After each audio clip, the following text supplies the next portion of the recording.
আসসালামু আলাইকুম। আজ মঙ্গলবার 10 মার্চ 2026। আমন্ত্রণ ফ্রেন্ডলি মোবাইল প্রবাস টাইম বুলেটিনে।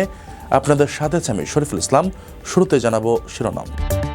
ইরানের নতুন সর্বোচ্চ নেতা হলেন মোস্তফা খামেনি, ওমান সুলতানের শুভেচ্ছা বার্তা। ইরানের পক্ষ নিয়ে ফেসবুকে পোস্ট, বাহরাইনে বাংলাদেশি সহ 6 প্রবাসী গ্রেফতার। ওমানে নৌকা ভর্তি বিপুল পরিমাণ মাদক জব্দ, 5 প্রবাসী গ্রেফতার। দেশের বাজারে আবারও বাড়ল স্বর্ণের দাম, ভরি ছাড়িয়েছে 2,68,000 টাকা। ব্যাপক শক্তি নিয়ে পাল্টা আঘাত হানছে ইরান, যুদ্ধ শেষ করতে তড়িঘড়ি ট্রাম্পের। সংঘাতের মাঝেই স্বস্তির খবর, বাংলাদেশি জাহাজে হামলা করবে না ইরান। দর্শক দেখছিলেন শিরোনাম, এবারে পুরো খবর। রমজানের প্রতিটি মুহূর্ত অমূল্য। লাইনে দাঁড়িয়ে ইবাদতের সময় নষ্ট করবেন কেন? ঘরে বসেই মুহূর্তে টাকা পাঠান প্রিয়জনের কাছে গালফ এক্সচেঞ্জ মোবাইল অ্যাপে।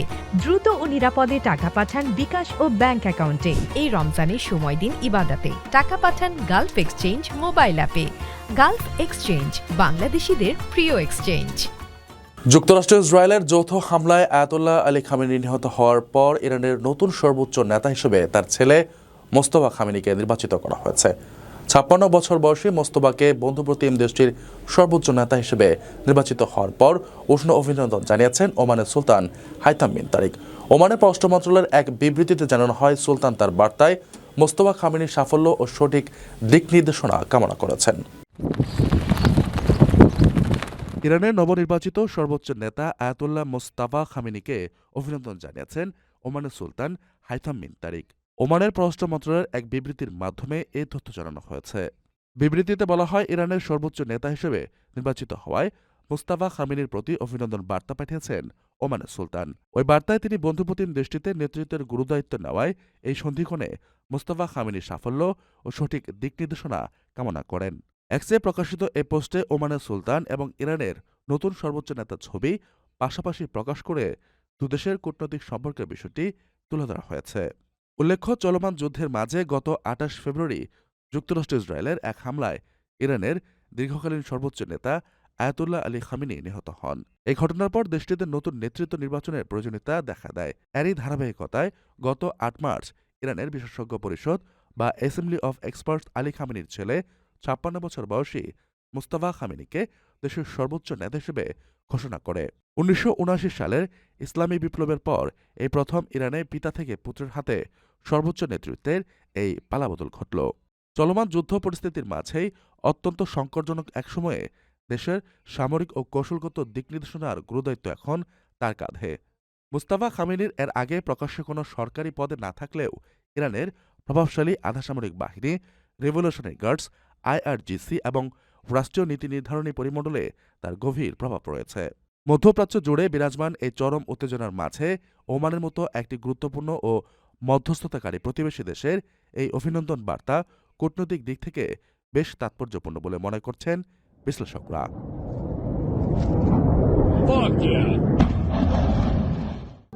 প্রবাসীদের জন্য নির্মাণ হচ্ছে দেশের প্রথম স্মার্ট সিটি, যেখানে থাকছে স্কুল, মসজিদ, হাসপাতাল, সুইমিং পুল, হেলিপ্যাড, পাঠাগার, জিম, সুপারমার্কেট, শিশু পার্ক সহ সকল নাগরিক সুবিধা। মাত্র 30 লাখ টাকা বিনিয়োগে মিলছে আকর্ষণীয় ফ্ল্যাট। প্লাটিনাম ইনভেস্টরদের জন্য ঢাকা বিমানবন্দরে ভিআইপি প্রোটোকল সুবিধা। বিস্তারিত জানতে যোগাযোগ করুন স্ক্রিনে দেয়া হোয়াটসঅ্যাপ অথবা ইমো নাম্বারে। সামাজিক যোগাযোগ মাধ্যমে ইরানের পক্ষে পোস্ট ও ভিডিও শেয়ার করার অভিযোগে বাহরাইনে এক বাংলাদেশি সহ 6 জন প্রবাসীকে গ্রেফতার করেছে পুলিশ। গ্রেফতারকৃত ওই বাংলাদেশির নাম মোহাম্মদ ইসরাফিল মীর, আর বাকি 5 জন পাকিস্তানি নাগরিক। বাহরাইনের স্বরাষ্ট্র মন্ত্রণালয় জানিয়েছে, অভিযুক্তরা বিভ্রান্তিকর ভিডিও ও পোস্টে ইরানের প্রতি সহানুভূতি প্রকাশ করে সমর্থন জানিয়েছেন এবং বিভিন্ন স্থাপনায় হামলার দৃশ্য প্রচার করেছিলেন। এসব কর্মকাণ্ডকে জাতীয় নিরাপত্তার জন্য হুমকি এবং জনমনে বিভ্রান্তি ছড়ানোর চেষ্টা হিসেবে দেখছে প্রশাসন। মধ্যপ্রাচ্যে উত্তেজনাপূর্ণ পরিস্থিতিতে ফেসবুকে ইরানের পক্ষে পোস্ট ও ভিডিও শেয়ার করার অভিযোগে এক বাংলাদেশি সহ 6 জন প্রবাসীকে গ্রেফতার করেছে বাহরাইন পুলিশ। গ্রেফতার বাংলাদেশির নাম মোহাম্মদ ইসরাফিল মীর, অন্যরা পাকিস্তানি। সোমবার বাহরাইনের স্বরাষ্ট্র মন্ত্রণালয়ের বরাতে দেশটির রাষ্ট্রায়ত্ত সংবাদ সংস্থা বাহরাইন নিউজ এজেন্সি ও স্থানীয় সংবাদ মাধ্যমে তাদের গ্রেফতারের খবর প্রকাশিত হয়। বাহরাইনের স্বরাষ্ট্র মন্ত্রণালয় জানিয়েছে, অভিযুক্তরা সামাজিক যোগাযোগ মাধ্যমে বিভ্রান্তিকর ভিডিও ও পোস্টে ইরানের প্রতি সহানুভূতি প্রকাশ করে সমর্থন জানিয়েছে। তারা বিভিন্ন স্থাপনায় হামলার দৃশ্য ধারণ করে তা প্রচার করছে। এসব কর্মকাণ্ড জাতীয় নিরাপত্তার জন্য হুমকি এবং জনমনে বিভ্রান্তি ছড়ানোর চেষ্টা হিসেবে দেখা হচ্ছে। এমন অভিযোগে এশীয় 6 জন নাগরিককে শনাক্ত করা হয়। স্বরাষ্ট্র মন্ত্রণালয় আরও বলেছে, এই ঘটনায় গ্রেফতার ব্যক্তিদের বিরুদ্ধে প্রয়োজনীয় আইনি ব্যবস্থা গ্রহণ করা হয়েছে। তাদেরকে পাবলিক প্রসিকিউশনের কাছে হস্তান্তর করা হয়েছে। ইরান যুদ্ধ প্রতিবেশী দেশগুলোতে ছড়িয়ে পড়ার পর সামাজিক যোগাযোগ মাধ্যমে উস্কানিমূলক বা বিভ্রান্তিকর তথ্য ছড়ানো ঠেকাতে কঠোর নজরদারি জোরদার করেছে বাহরাইন কর্তৃপক্ষ। বিশেষ করে যুদ্ধ ও নিরাপত্তা সংক্রান্ত ভিডিও, ছবি বা তথ্য অনুমতি ছাড়া প্রকাশ বা শেয়ার না করার জন্য নাগরিক ও প্রবাসীদের সতর্ক থাকার আহ্বান জানিয়েছে। আপনার স্বপ্নগুলো আকাশ ছুবে প্রবাসীর হেলিকপ্টারের মাধ্যমে। বিয়ে, জন্মদিন অথবা যে কোনো বিশেষ প্রয়োজনে হেলিকপ্টার ভাড়া করতে যোগাযোগ করুন স্ক্রিনে দেয়া নাম্বারে। প্রবাসীর হেলিকপ্টার, নিরাপদ ও সাশ্রয়ী বাহনের বিশ্বস্ত নাম। অবৈধভাবে ওমানের জলসীমায় ঢুকে মাদক চোরাচালানের সময় নৌকা ভর্তি বিপুল পরিমাণ মাদকসহ 5 প্রবাসীকে গ্রেফতার করেছে দেশটির রয়্যাল ওমান পুলিশ। সম্প্রতি ওমানের দক্ষিণাঞ্চল দোফার প্রদেশে কোস্টগার্ডের বিশেষ অভিযানের সময় এ আটকের ঘটনা ঘটে। পুলিশ জানায়, টহল দল ওমানের আঞ্চলিক জলসীমায় অনুপ্রবেশ করা নৌযানটিকে শনাক্ত করার পর দ্রুত অভিযান চালিয়ে সেটি জব্দ করে। এ সময় নৌকার পাটাতনে লোকানো স্কচটেপে মোড়ানো মাদকের অনেকগুলো বড় প্যাকেট উদ্ধার করা হয়। গ্রেফতারকৃত ওই 5 প্রবাসীর বিরুদ্ধে মাদক চোরাচালানো, অবৈধ অনুপ্রবেশের দায়ে কঠোর আইনি ব্যবস্থা নেওয়া হচ্ছে। অবৈধভাবে ওমানের জলসীমায় ঢুকে মাদক চোরাচালানের সময় নৌকা ভর্তি মাদকসহ 5 প্রবাসীকে গ্রেফতার করেছে দেশটির রয়্যাল ওমান পুলিশ। সম্প্রতি ওমানের দক্ষিণাঞ্চল দোফার প্রদেশের মিরবাতে কোস্টগার্ডের একটি বিশেষ অভিযানের সময় এ আটকের ঘটনা ঘটে। বিবৃতিতে পুলিশ জানায়, দোফার প্রদেশ পুলিশের নেতৃত্বে কোস্টগার্ডের টহল দল ওমানের আঞ্চলিক জলসীমায় অনুপ্রবেশ করা ওই নৌযানটিকে প্রথমে শনাক্ত করে। এরপর দ্রুত অভিযান চালিয়ে নৌকাটি জব্দ করা হয়। এ সময় নৌকার ভেতরে তল্লাশি চালিয়ে বিক্রির উদ্দেশ্যে আনা বিপুল পরিমাণ মাদকের প্যাকেট উদ্ধার করে পুলিশ। এক্সে প্রকাশিত ছবিতে দেখা যায়, মাঝ সমুদ্রে আটক করা একটি নৌকার পাটাতনে বাদামি রঙের স্কচটেপে মোড়ানো মাদকের অনেকগুলো বড় বান্ডিল সাজিয়ে রাখা হয়েছে। গ্রেফতারকৃত ওই 5 জনের বিরুদ্ধে মাদক চোরাচালান, অবৈধ অনুপ্রবেশের দায়ে কঠোর আইনি ব্যবস্থা নিচ্ছে পুলিশ। উপসাগরীয় দেশগুলোর মতো ওমানকেও প্রায়শই আন্তর্জাতিক মাদক চোরাকারবারীরা পাচারের সহজ রুট হিসেবে ব্যবহার করার চেষ্টা করে। এর আগেও বিভিন্ন সময়ে ওমান সাগর ও আরব সাগর সংলগ্ন উপকূল থেকে বিপুল পরিমাণ ক্রিস্টাল ম্যাথ, হাশিশ ও অন্যান্য মারাত্মক মাদক উদ্ধার করেছে আইনশৃঙ্খলা বাহিনী। দেশটিতে মাদক চোরাচালান, উৎপাদন ও বিক্রির আইনি শাস্তি অত্যন্ত কঠোর। অপরাধ প্রমাণিত হলে যাবজ্জীবন কারাদণ্ড থেকে শুরু করে মৃত্যুদণ্ড পর্যন্ত শাস্তির বিধান রয়েছে। আকর্ষণীয় রেট ও দারুণ সব ডাটা বান্ডেল পেতে আজই ব্যবহার করুন ফ্রেন্ডলি সিম। দাম কমার মাত্র 24 ঘন্টার ব্যবধানে দেশের বাজারে আবারও স্বর্ণের দাম বাড়ানোর ঘোষণা দিয়েছে বাংলাদেশ জুয়েলার্স অ্যাসোসিয়েশন। এবার ভরিতে ৩,২৬৬ টাকা বাড়িয়ে 22 ক্যারেটের 1 ভরি স্বর্ণের দাম 2,68,214 টাকা নির্ধারণ করা হয়েছে। বাজুস জানিয়েছে, স্থানীয় বাজারে তেজাবি বা পাকা স্বর্ণের মূল্য বেড়ে যাওয়ার কারণেই সার্বিক পরিস্থিতি বিবেচনা করে এই নতুন দাম নির্ধারণ করা হয়েছে। দাম কমার 24 ঘন্টার ব্যবধানে ফের দেশের বাজারে স্বর্ণের দাম বাড়ানোর সিদ্ধান্ত নিয়েছে বাংলাদেশ জুয়েলার্স অ্যাসোসিয়েশন। এবার ভরিতে ৩,২৬৬ টাকা বাড়িয়ে 22 ক্যারেটের 1 ভরি স্বর্ণের দাম 2,68,214 টাকা নির্ধারণ করেছে সংগঠনটি। মঙ্গলবার সকালে এক বিজ্ঞপ্তিতে এ তথ্য জানিয়েছে বাজুস। নতুন এ দাম আজ সকাল 10টা থেকেই কার্যকর হয়েছে। বিজ্ঞপ্তিতে বলা হয়, স্থানীয় বাজারে তেজাবি স্বর্ণের মূল্য বেড়েছে, ফলে সার্বিক পরিস্থিতি বিবেচনায় স্বর্ণের নতুন দাম নির্ধারণ করা হয়েছে। নতুন দাম অনুযায়ী দেশের বাজারে প্রতি ভরি 22 ক্যারেটের স্বর্ণের দাম পড়বে 2,68,214 টাকা। এছাড়া 21 ক্যারেটের প্রতি ভরি 2,56,025 টাকা, 18 ক্যারেটের প্রতি ভরি 2,19,458 টাকা এবং সনাতন পদ্ধতির প্রতি ভরি স্বর্ণের দাম 1,79,159 টাকা নির্ধারণ করা হয়েছে।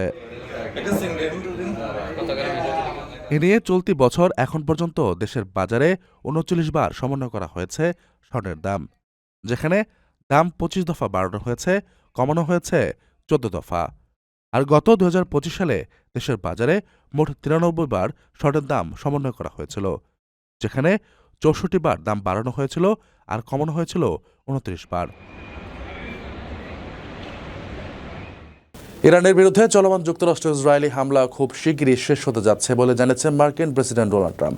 সাংবাদিকদের সঙ্গে আলাপকালে তিনি দাবি করেন, ইরানের ড্রোন তৈরির প্রতিটা স্থানে গুড়িয়ে দেওয়া হয়েছে এবং দেশটির ক্ষেপণাস্ত্র সক্ষমতা এখন তোলেনিতে। তবে আন্তর্জাতিক বিশ্লেষকেরা বলছেন, ইরানের অব্যবহৃত এবং জোরালো পাল্টা হামলার মুখেই যুক্তরাষ্ট্র দ্রুত এই যুদ্ধ শেষ করার পথ খুঁজছে। মার্কিন প্রেসিডেন্ট ডোনাল্ড ট্রাম্প বলেছেন, ইরানের বিরুদ্ধে চলমান যুক্তরাষ্ট্র ইসরায়েলি হামলা খুব শিগগিরই শেষ হতে যাচ্ছে। সোমবার ফ্লোরিডার ডোরালে সাংবাদিকদের সঙ্গে আলাপকালে তিনি দাবি করেন, এ যুদ্ধ পরিকল্পনার চেয়েও দ্রুতগতিতে লক্ষ্যের দিকে এগোচ্ছে। এই বক্তব্যের আগে ট্রাম্প রুশ প্রেসিডেন্ট ভ্লাদিমির পুতিনের সঙ্গে টেলিফোনে কথা বলেন। ট্রাম্প বলেন, পুতিন মধ্যপ্রাচ্যের এই সংঘাত নিরসনে সহায়তা করতে ইচ্ছুক।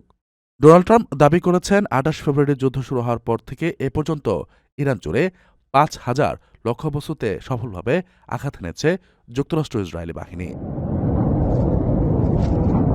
যুক্তরাষ্ট্র ইসরায়েল ধারাবাহিকভাবে ইরানের ড্রোন ও ক্ষেপণাস্ত্রের মজুত লক্ষ্য করে হামলা চালিয়ে যাচ্ছে উল্লেখ করে ট্রাম্প বলেন, আজ থেকে আমরা তাদের ড্রোন তৈরির প্রতিটি আস্তানা সম্পর্কে জানি এবং সেগুলো একটা পর একটা গুঁড়িয়ে দেওয়া হচ্ছে। দেশটির ক্ষেপণাস্ত্র সক্ষমতা ১০% বা তারও নিচে নেমে এসেছে। মধ্যপ্রাচ্যে চলমান তীব্র সংঘাতের কারণে বৈশ্বিক জ্বালানি পরিবহন যখন চরম ঝুঁকির মুখে, তখন বাংলাদেশের জন্য একটি বড় স্বস্তির খবর এসেছে। জ্বালানির সরবরাহ স্বাভাবিক রাখতে বাংলাদেশ সরকারের কৌশলগত অনুরোধের প্রেক্ষিতে বাংলাদেশি তেলবাহী জাহাজকে নিরাপদে চলাচলের অনুমতি দিতে সম্মত হয়েছে ইরান। জ্বালানি খাতের কর্মকর্তারা জানিয়েছেন, বিশ্বের গুরুত্বপূর্ণ জ্বালানি পরিবহন পথ হরমুজ প্রণালীতে প্রবেশের আগে ইরানি কর্তৃপক্ষকে অবহিত করলে বাংলাদেশি জাহাজগুলোকে নির্বিঘ্নে চলাচলের অনুমতি দেওয়া হবে। মধ্যপ্রাচ্যে সংঘাত তীব্র হওয়ায় জ্বালানি সরবরাহ স্বাভাবিক রাখতে বাংলাদেশ সরকার নানা কৌশলগত পদক্ষেপ নিচ্ছে। এর মধ্যে বাংলাদেশি তেলবাহী জাহাজকে নিরাপদে চলাচলের অনুমতি দিতে সম্মত হয়েছে ইরান। মধ্যপ্রাচ্যের উত্তেজনার কারণে বিশ্বের গুরুত্বপূর্ণ জ্বালানি পরিবহন পথ হরমুজ প্রণালী নিয়ে শঙ্কা তৈরি হলে বাংলাদেশ ইরানের কাছে তেল ও এলএনজি বহনকারী জাহাজের নিরাপদ চলাচলের নিশ্চয়তা চায়। জ্বালানি খাতের কর্মকর্তারা জানান, প্রণালীতে প্রবেশের আগে ইরানি কর্তৃপক্ষকে অবহিত করলে বাংলাদেশি জাহাজগুলোকে ওই কৌশলগত জলপথ দিয়ে চলাচলের অনুমতি দেওয়া হবে। এতে দেশের জ্বালানি সরবরাহ নিয়ে তাৎক্ষণিক উদ্বেগ কিছুটা কমেছে। এদিকে গতকাল সিঙ্গাপুর থেকে ২৭,০০০ টন ডিজেলবাহী একটি জাহাজ চট্টগ্রাম বন্দরে পৌঁছেছে। এছাড়া চলতি সপ্তাহে আরও ৪টি জাহাজে মোট ১,২০,২০৫ টন জ্বালানি নিয়ে বন্দরে পৌঁছানোর কথা রয়েছে। যদিও মধ্যপ্রাচ্য সংকটে ভারতের ওপর বাংলাদেশের বাণিজ্য নির্ভরতা আরও বাড়তে পারে। দুই দেশের মোট বাণিজ্যের ৮৫% মূলত ভারত থেকে পণ্য আমদানি।